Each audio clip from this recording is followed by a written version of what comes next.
سامعین محترم، عالمی دہشت گردی نے پاکستان کو اپنی لپیٹ میں لیا ہوا ہے اور گزشتہ دنوں لاہور انارکلی میں بھی بم دھماکہ ہوا ہے اور ہمارے گوجرانوالہ سے بھی ایک خودکش بمبار کو پکڑا گیا ہے، اور اسی طرح پشاور کے اندر ملکی لیول کے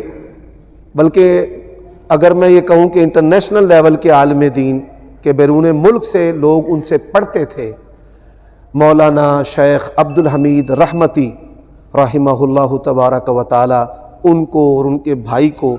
دن دہاڑے بڑی بے دردی سے گولیاں ماری گئیں۔ زخموں کی تاب نہ لاتے ہوئے شیخ عبدالحمید صاحب فوت ہو گئے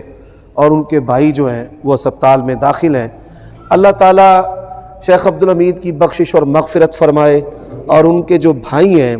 اللہ تعالیٰ ان کو شفائے کاملہ عاجلہ عطا فرمائے۔ میں ایک حقیقت آپ کو بتانا چاہتا ہوں، مسلمانوں کے خلاف، مسلمان علاقوں کے خلاف جب بھی لشکر کشی کی جاتی ہے تو دو طبقے جو ہیں وہ سب سے زیادہ ان کے نشانے پر ہوتے ہیں۔ ایک مسلمان فوج، پاکستان آرمی اور مسلمانوں کی جو افواج ہے، اور دوسرے علماء جو تحریک طالبان اور القاعدہ ان جیسی کافروں کی بنائی ہوئی سپورٹڈ کریٹڈ جو تنظیمیں ہیں، جب ہم ان کے خلاف بولتے ہیں، ان کا ساتھ نہیں دیتے، تو پھر یہ لوگ جو ہیں مقامی یہ علماء کو نشانہ بناتے ہیں۔ اور پاکستان میں اس دہشت گردی کے اندر کراچی سے لے کر پشاور اور اسی طرح گلگت بلتستان تک علماء، تمام جو طبقات کے علماء نیشنل لیول کے، ان کو پھر ٹارگٹ کیا گیا اور نشانہ بنایا گیا ہے۔ ایک تو میں حکام سے گزارش کرتا ہوں کہ ان کے قاتلوں کو گرفتار کیا جائے، ایکسپوز کیا جائے اور کیفر کردار تک پہنچایا جائے۔ دوسرا، اتنے سیکورٹی کے ادارے ہیں تو جو آپ کی ڈیوٹی ہے، سیاست میں مداخلت چھوڑ کر کے آپ وہ اپنی ڈیوٹی اور فریضہ انجام دیں تاکہ ملک جو ہے وہ بہتر سے بہترین ہو سکے۔ اللہ تعالیٰ سے دعا ہے اللہ تعالیٰ ہمارے ملک کو سالمیت اور استحکام عطا فرمائے۔ نماز جمعہ کے بعد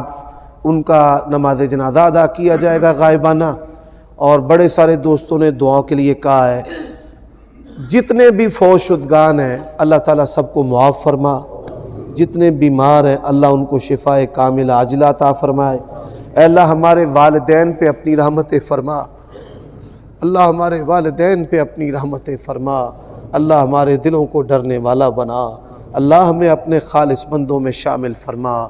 اے اللہ نیک اور جائز خواہشات پوری فرما،